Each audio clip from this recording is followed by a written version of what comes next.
স্বাগত বন্ধুরা। মিনুর গপ্পসপ্পর আসরে আজ পড়ছি সুনীল গঙ্গোপাধ্যায়ের লেখা গল্প মাংস। সকালবেলায় মেঘ ছিল, তাতে বাচ্চাদের মন খারাপ। আজ যেন বৃষ্টি না হয়, আজ যেন বৃষ্টি না হয়। তবু সেই কালো মেঘ যেন ঝুঁকে এলো শ্মশানতলায় বড় বট গাছটার মাথায়। গ্রামের নাম ছোট সাতুরি। বিভুপদ গড়াইয়ের দুখানা খড়ের ঘর, সামনে এক চিলতে উঠোন।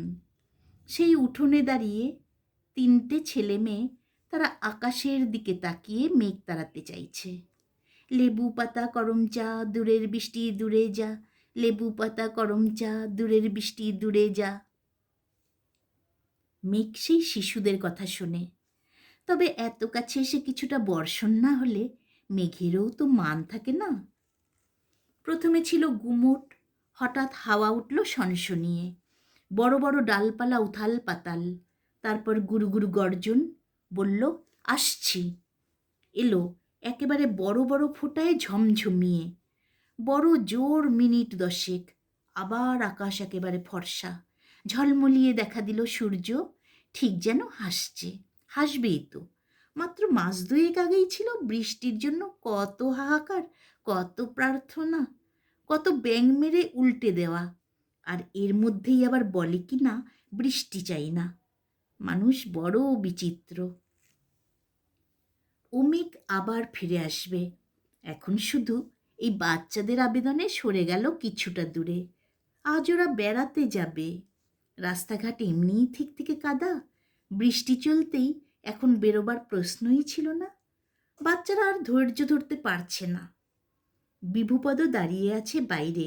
সুরবালার একটু দেরি হচ্ছে। বিভুপদ একবার হাঁক দিল, কই রে, আর দেরি করলে বেলাবেলি পৌঁছতে হবে তো। মেয়েটাও চেঁচিয়ে বললে, মা আয়। মা আয় মেয়েটার বয়স 7। ভাই দুটোর একটা 9, একটা 6। একেবারে ছোটটাকে ন্যাড়া করা হয়েছে কিছুদিন আগে, খুব উকুন হয়েছিল। হাতে একটা পুটুলি নিয়ে বড় ঘরখানি থেকে বেরিয়ে এলো সুরবালা। দরজায় শেকল তুলে একটা ছোট তালাও লাগালো। সুরবালার বয়স 30-এর এধারে ওধারে। ঢেঙ্গা চেহারা, অদ্ভুত নিথর ধরনের মুখ। সে মুখে রাগ, দুঃখ, আনন্দ, অভিসার কিছুই যেন ফোটে না।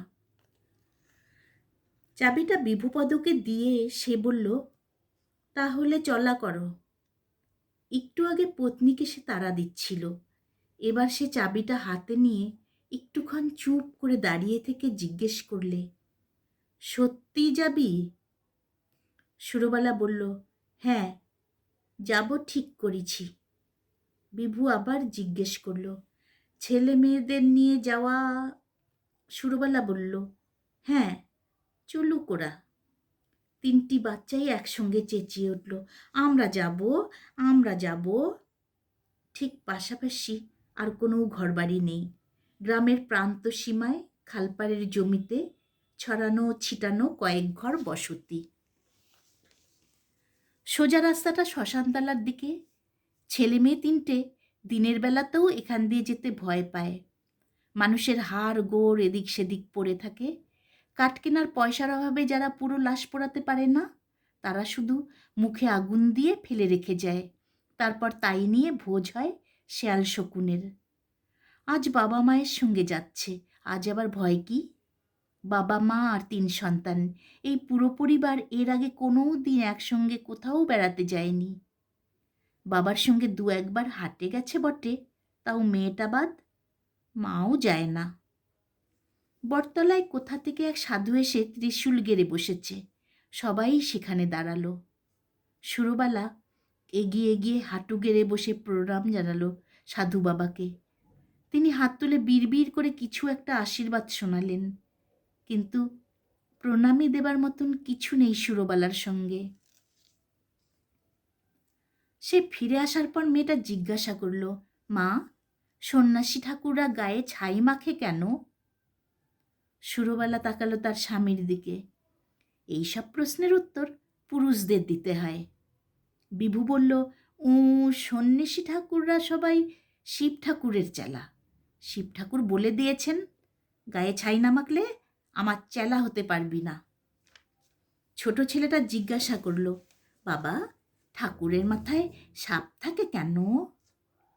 বিভু বলল, সাপ থাকে মানে এমনি সাপ থাকে। এখন চল তো তাড়াতাড়ি। ছেলেমেয়েরা দৌড়ে দৌড়ে অনেকটা এগিয়ে যায়, আবার তাদের ডেকে থামাতেও হয়। এরপর রথতলা। এ অঞ্চলে মোটামুটি সম্পূর্ণ লোকেদের বাস। দোল দুর্গোৎসবও হয় এখানেই। একপাশে রয়েছে কয়েকটা ভ্যান গাড়ি।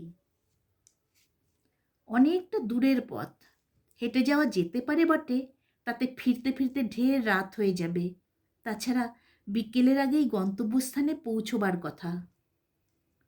এক ভ্যান গাড়ির চালক পাশে দাঁড়িয়ে ছোট্ট কাচের গ্লাসে চা খাচ্ছে। তার কাছে গিয়ে বিভুপদ সারা শরীর মুচড়ে বলল, ভালো আছো তো গোবিন্দদা? তোমার গাড়ি এখন ছাড়বে? গোবিন্দর সঙ্গে আগেই কথা বলে গেছে বিভুপদ। এ গাড়ি ভাড়া করার সামর্থ্য তার নেই। সনাতনপুরের হাট থেকে 10খানা গুড়ের নাগরি নিয়ে আসার অর্ডার আছে গোবিন্দর। এখান থেকে যাওয়ার পথে যদি প্যাসেঞ্জার না পায়, খালি গাড়ি যায়, তাহলে সে বিভুপদর পরিবারকে খানিকটা দূর পৌঁছে দেবে। গোবিন্দ যেন সে কথা ভুলেই গেছে। সে বলল, প্যাসেঞ্জার তো দেখছি না, গাড়ি ছাড়তে হবে, কিন্তু তোদের এতগুলানকে তো বিনি ভাড়ায় নিতে পারবো না। এত লোড থাকলে গাড়ি টানতে পরিশ্রম হয় না। বিভুপদ মুখ চুপ করে দাঁড়িয়ে রইল। গোবিন্দ বলল, অন্তত যা ন্যায্য ভাড়া হয় তার অর্ধেক তো দিবি, পার হেড 5 টাকা। বিভু বলল, ঠিক আছে, দেব। একেবারে ছোটটারও কি? গোবিন্দ বলে, 15 টাকাই দে। সে হাত বাড়ালো বিভুর দিকে। বিভু খুবই সংকুচিতভাবে বলল, এখন তো দিতে পারবো না, পরে শোধ করে দেব, মা কালী দিব্যি বলছি। গোবিন্দ ভারী কিচালে বলল, ধার? আজ নগদ কাল ধার, একবার দিলে ধার, এ পাথে সে চলে না আর, কত দেখলাম। বিভু বলল, আমার কথার খেলাপ হবে না, মা কালীর কিরে বললাম তো। গোবিন্দ অবজ্ঞার সঙ্গে বলে, যা দিনকাল পড়েছে, লোকে ঠাকুর দেবতার কিরেও মানে না। নে ওঠ। বাচ্চাগুলো জুলজুল করে তাকিয়ে সব শুনছিল। এবার তারা লাফালাফি করে উঠে পড়ল ভ্যান গাড়িতে। সুশীল বয়সে বড়, সুতরাং স্থান নির্বাচনে তারই অগ্রাধিকার। সে একবার সামনে একবার পাশে দেখতে লাগলো কোনটা সুবিধাজনক। সুধা আর ছোটুকে পা ঝুলিয়ে বসতে দেওয়া হলো না, তারা ভেতরে বসলো বাবু হয়ে। সুশীল তবু এর আগে কয়েকবার চলন্ত ভ্যানের সঙ্গে দৌড়ে দৌড়ে উঠে বসেছে, আবার চালকের তারা খেয়ে নেমেও পালিয়েছে। সুধা আর ছোটুর এমন সৌভাগ্য এই প্রথম। হাঁটতে হয় না, অথচ রাস্তা ফুরিয়ে যায়, কি মজা! রাস্তা দিয়ে অন্য লোকরা যাচ্ছে, তারা কেমন পিছিয়ে যাচ্ছে, তারপর আর তাদের দেখাই যায় না। তিনজনেরই এই প্রথম নিজেদের গ্রামের বাইরে যাওয়া। ওদের কাছে উন্মোচিত হচ্ছে নতুন জগৎ। এদিককার সব গ্রামের চেহারাই প্রায় এক, ওদের চোখে যেন বৈচিত্র্যের শেষ নেই। ওমা দেখ দেখ, একটা তাল গাছের গা দিয়ে আর একটা অন্য গাছ উঠেছে, একসঙ্গে 2টো গাছ। একটা কুকুর ওই বড় বড় পাখিগুলোকে তাড়া করে খাচ্ছে। ওগুলো কি পাখি? শকুন। শকুন বুঝি মাটিতে নামে? বাবা, কাঁধে 2খানা বাঁশ নিয়ে ওই লোকটা কোথায় যাচ্ছে? যাচ্ছে নিজের বাড়িতে। বাবা, ওই মন্দিরটা ভাঙ্গা কেন? কেন আবার কি, ভেঙে গেছে তাই ভাঙ্গা? একটু চুপ করে বস। ছোটটারই প্রশ্ন বেশি, সে চুপ করে থাকতে পারে না। একটু পরেই সে আবার কিছু জানতে চায়, তাকে ধমকও খেতে হয় সেই জন্য। খানিক দূরে যাওয়ার পর গোবিন্দ জিজ্ঞেস করল, মাগ ছেলে পুলে নিয়ে কোথায় চললি রে বিভু? বিভু বলল, যাব রণকালীপুর, মানে বউয়ের বাপের বাড়ি, কয়েকটা দিন থাকবে। গোবিন্দ বলল, বউয়ের বাপের বাড়ি তোর শ্বশুর বাড়ি, ছেলে মেয়েগুলোর মামার বাড়ি, বাহ, ভালোই কাটাবি। মামা বাড়ির ভারী মজা, কিল চর নাই, মামা বাড়ির দুধ ভাত দুয়ারে বসে খাই। বিভু ঘরামির চেয়ে ভ্যান রিক্সা চালক গোবিন্দর সামাজিক অবস্থান খানিকটা উঁচুতে। তার কথায় সেই সুর ফুটে ওঠে। সুধার কোচরে বাঁধা ছিল মুড়ি, এখন 3 ভাই বোন খাচ্ছে। সুশীল ফিসফিস করে মাকে জিজ্ঞেস করলো, মা, আমরা মামা বাড়ি যাচ্ছি, কতদিন থাকবো? সুরো তাকালো বিভুর দিকে। বিভু বলল, সে দেখা যাবে তখন। গাড়িটা লাফাচ্ছে, দেখিস মুড়ি পড়ে না যায়। সুধা জিজ্ঞেস করল, বাবা, তুমি খাবে? বিভু বলল, না, তোরা শেষ কর। ছোটু আবার শুরু করলো প্রশ্নমালা। চিল আর শকুনের মধ্যে কে বেশি উঁচুতে ওরে? ওই মেয়েটা কাঁদছে কেন? মুশকি গরুর বাবা। ভাই বোনেরা হাসে, কিন্তু মা বাবারা কেউ হাসে না। বিভু ধমক দিয়ে বলে, তুই থাম তো, আবার কথা বললে কান ছিঁড়ে দেব। রাস্তা খোদেলে ভর্তি, তার মধ্যে আবার একটা লরি ঢুকে পড়েছে। ভ্যান রিক্সার যাওয়ার পথ নেই। গোবিন্দ নেমে গিয়ে হল্লা শুরু করলো। ছোটদের কাছে এটাও বেশ রোমাঞ্চকর ব্যাপার। লরিটা কত বড়, তেমনই বড় চেহারার ড্রাইভার, তার সঙ্গে টক্কর দিচ্ছে গোবিন্দ। কে জিতবে? গোবিন্দ ফিরে এসে ভ্যান রিক্সাটাকে প্রায় ধান খেতে নামিয়ে দিতে উঠল, গিয়ে লরিটাকে ছাড়িয়ে রাস্তার অন্য দিকে। তাহলে গোবিন্দ জিতেছে, গোবিন্দ জিতেছে, 3 জনে হাততালি দিয়ে উঠল। সুরো তার স্বামীর একেবারে ঘাড়ের কাছে মুখ দিয়ে নিচু গলায় জিজ্ঞেস করল, তুমি ওদের রেঁধে খাওয়াতে পারবে? বিভু বলল, ফ্যান ভাত ফুটিয়ে দেব, সে আর এমনি কি কথা। সুরো বলল, এই সময় আলু সস্তা হবে, সুধাও একটু একটু পারবে, শুধু ওকে চুলো ধরাতে দিও না। বিভু বলল, সে তুমি চিন্তা করো না, বড়টাকে এবার স্কুলে পাঠাবো। সুধা জিজ্ঞেস করলে, মা, তোর পুটলিটায় কি? সুরো বলল, 2খানা শাড়ি। বকুনি খেয়ে একটু চুপ করে থাকা ছোট আবার ফস করে বলে উঠল, মামা বাড়িতে আমাদের কটা মামা? সুশীলে এবার বলে উঠল, গেলেই তো দেখতে পাবি বোকা। এরা কেউই আগে মামা বাড়িতে যায়নি। মামাবাড়ি নামক রহস্যময় জায়গা সম্পর্কে কিছু শোনেও নি। অদূরে সনাতনপুরের হাট। ভ্যান রিক্সা থামিয়ে গোবিন্দ জিজ্ঞেস করল, তোরা তো রণকালীপুরে যাবি বললি, এইখানে নেমে যাবা রাস্তা দিয়ে, বেশি দূর না। বিভু, মনে থাকে যেন। এই রাস্তাটা অপেক্ষাকৃত ভালো, অত ফুটো ফাটা নয়। পাশ দিয়ে চলেছে কেলেঘাই নদী, যাতে প্রচুর কচুরিপানার ফুল ফুটে আছে। গ্রামের মূল বসতি থেকে বেশ কিছুটা দূরে নদীর ধারেই এক জায়গায় টালির চালের 8-10খানা ঘর, গোটা 2-1 মনোহারির দোকান। সমানে বাঁশের কঞ্চির বেঞ্চে বসে গুলতানি করছে কয়েকজন পুরুষ। খানিকটা দূরে ওরা থমকে দাঁড়ালো, চেয়ে রইল সেই ঘরগুলোর দিকে। বিভু তার পত্নীর একটা হাত ধরে কিছুটা আবেগের সঙ্গে বলল, সুরো, সত্যিই যাবি? সুরোর নিরেট মুখে কোনো রেখা নেই, গলা কাঁপে না। সে বলল, হ্যাঁ, যাব তো। বিভু বলল, এখনও ফিরে যাওয়া যায়। সুরো বলল, আমি যাব ঠিক করেছি। বিভু বলল, আমি কিন্তু তোকে জোর করিনি। সুরো বলল, না, তুমি জোর করনি, আমি ঠিক করেছি। উতলা হয়ে যাচ্ছে বাচ্চারা, ওই তো দেখা যাচ্ছে মামার বাড়ি, তবু দেরি কেন? সুশীল বলল, বাবা চলো। বিভু এবার খাকুরি দিয়ে গলা পরিষ্কার করে নিয়ে বলল, শোন রে তোরা, মামা বাড়িতে তোদের মা এখন একলা যাবে, আমরা বাড়ি ঘুরবো। 3 জনেরই একই প্রশ্ন, কেন কেন আমরা যাব না কেন? বিভু বলল, ওখানে ছোটদের যেতে নেই, মা আবার আসবে, ততদিন তোরা আমার সঙ্গে থাকতে পারবি না? মেয়েদের বুদ্ধি আগে পাকে। ছোটদের মামা বাড়িতে যেতে নেই, এটা সুধার কাছে ঠিক বিশ্বাসযোগ্য মনে হলো না। মামার বাড়িতে দুধ ভাত তাহলে কারা খায়, শুধু বড়রা? তার প্রশ্নের উত্তরে বিভু বলল, মামা বাড়িতে একজনের খুব অসুখ, তাই ছোটদের যেতে নেই। সুরো, তুই তাহলে এগিয়ে পড়, বেলা পড়ে আসতেছে। ছোটু ওসব শুনল না। সে মায়ের উরু জড়িয়ে ধরে শাড়ির মধ্যে মুখ গুজে খুব কাতরভাবে আবেদন করল, মা, আমি তোমার সঙ্গে যাব, একটুও চাচাবো না। স্বামী ও অন্য দুই সন্তানের দিকে ক্রমান্বয়ে তাকালো সুরো।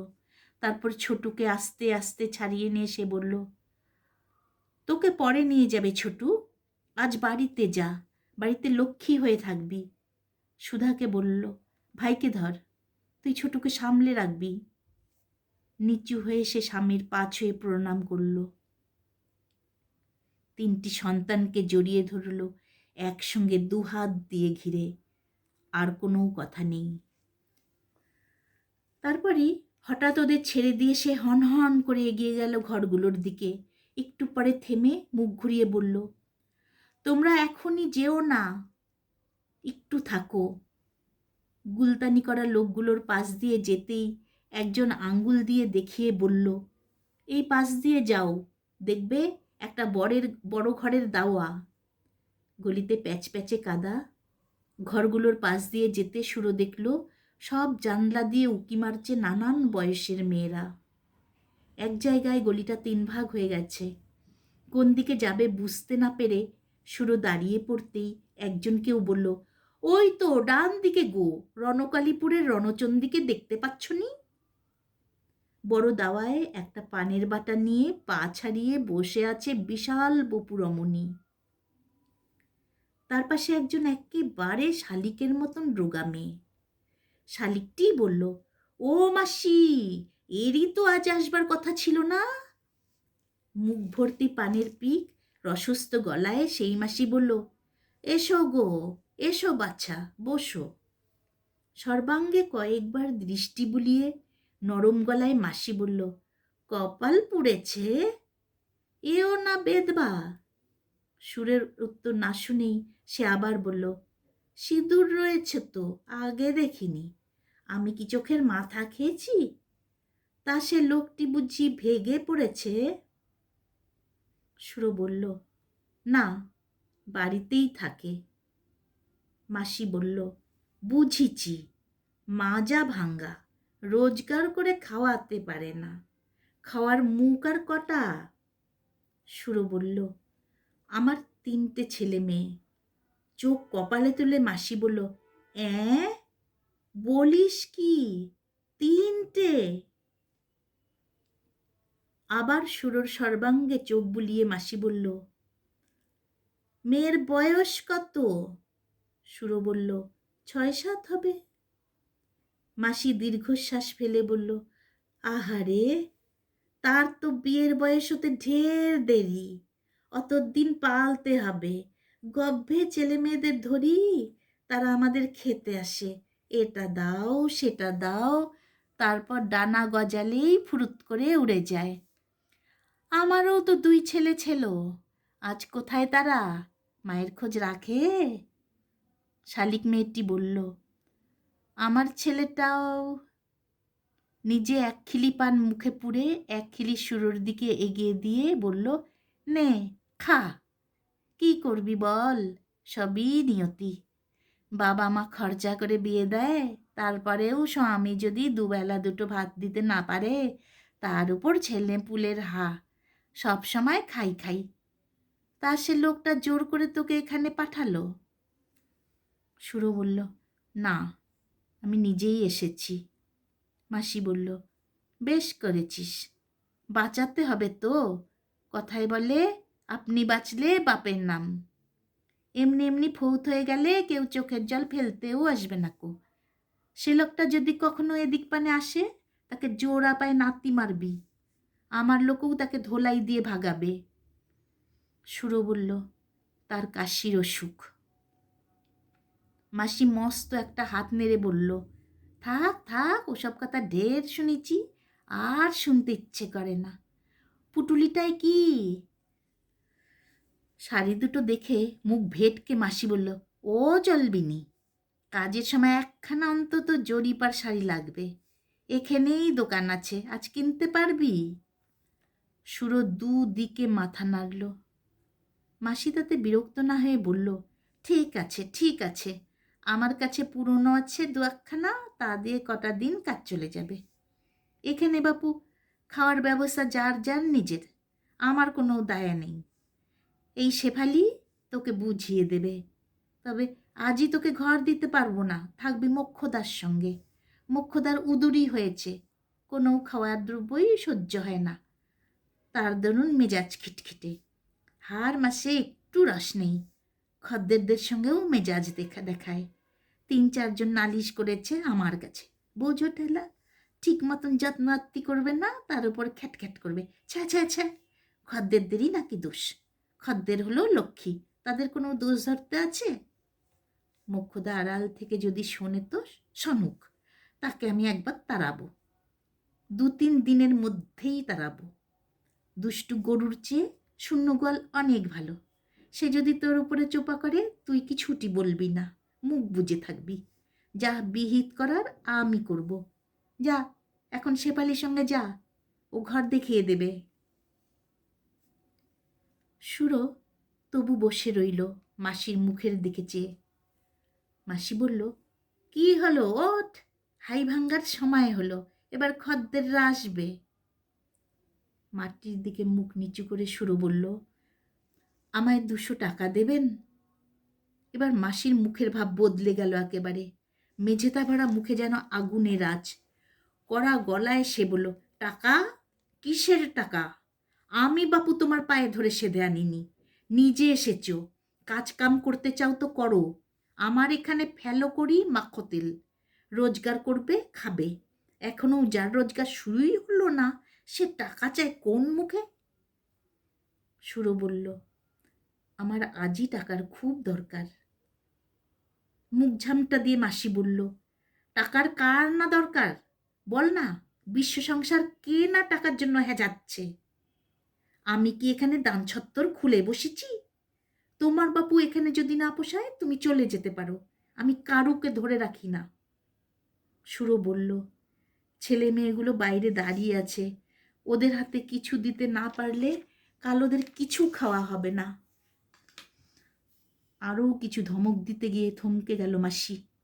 এবার তার চক্ষুতে ফুটে উঠল বিস্ময়ে। সে বলল, ছেলে মেয়েরা বাইরে দাঁড়িয়ে আছে, তাদের সঙ্গে এনেছিস? এ কেমন ধারা আক্কেল? এসব হলো পাপি তাপিদের জায়গা, গুন্ডা বদমায়েশেরা ঘোরাফেরা করে। ছোট বাচ্চাদের এখান থেকে দূরে রাখতে হয়। এইটুকু অন্তত ধম্মজ্ঞান তো থাকা দরকার। ওরে, এখানকার রাক্ষসরা 7 বছরের বাচ্চা মেয়েকেও খেয়ে ফেলতে চায়।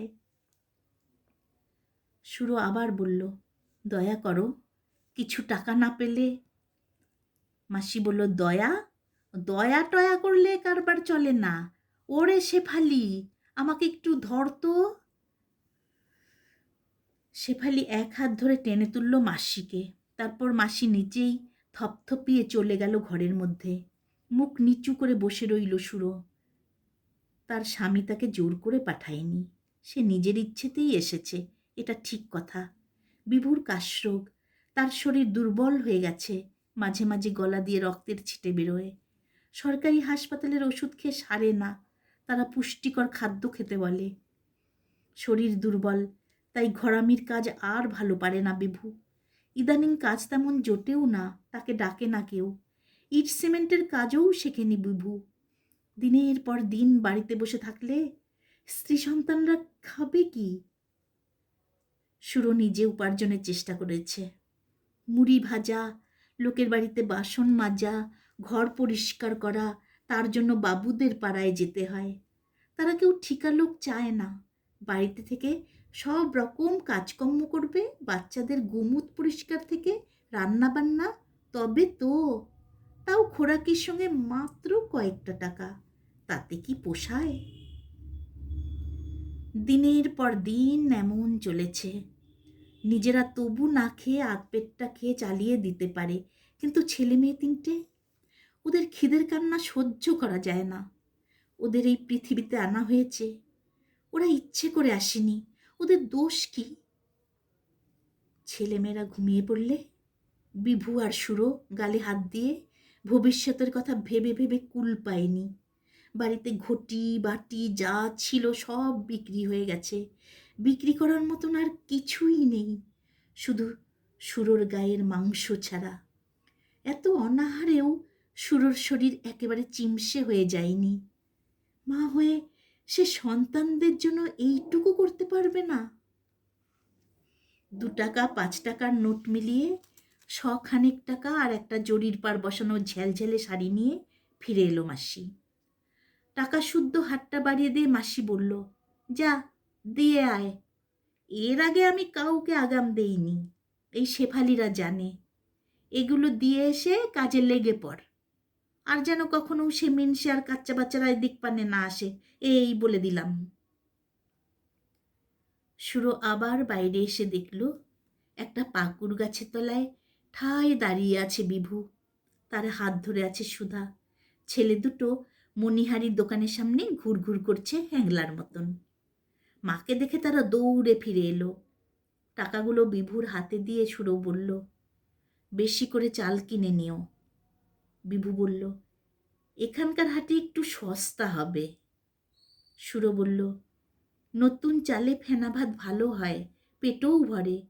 আলু আদা এখন সস্তা। নুন্নিও মনে করে আজকের দিনটায় অন্তত ছেলেমেয়েরা যেন ভালো করে খায়। সুধা বলল, মা, মামা বাড়িটার ভেতরটা একবার দেখে আসতে পারবো না? আমরা একটা কথাও বলবো না। সুরো বলল, আজ না, আর একদিন। বিভু বলল, মা তো ফিরেই আসছেই, বেশি দিন নয়। সুরো বলল, হ্যাঁ, ফিরে আসব। ছোটু হঠাৎ ফুপিয়ে কেঁদে উঠল। সুরো বলল, ওদের কটা লজেনচুস কিনে দাও। সুধা, ভাইয়ের হাত ধর। লজেনচুসের কথা উচ্চারিত হতেই সুশীল সঙ্গে সঙ্গে দোকানটার দিকে, তারপরেই সুধা আর ছোটু। বিভুর মুখোমুখি কয়েক মুহূর্ত চুপ করে দাঁড়িয়ে রইল সুরো। তার নিরেট মুখে কোনো ভাবলেশ নেই। একটু পরে সে বলল, যাই, সাবধানে থেকো, রক্ত পড়লে নুন জলে কুলুকুচি করবে। সুরোর বদলে বিভুরই চোখ ছলছল করছে। এরকম সময়ে কি বলতে হয় তা সে জানে না। সে জামার খুঁট দিয়ে চোখ মুছল, তারপর আবার মুখ তুলতেই দেখল সুরো ফিরে গেছে অনেকখানি। একটা করে লজেন্স মুখে, একটা হাতে, অমৃতের স্বাদ নিতে নিতে লাফিয়ে লাফিয়ে এগিয়ে চলল 3টে ছেলে মেয়ে। একটা পা তুলে তুলে নাচের ছন্দে দুলে দুলে ছোটা। এরকমভাবে ছুটতে শুধু বাচ্চারাই পারে।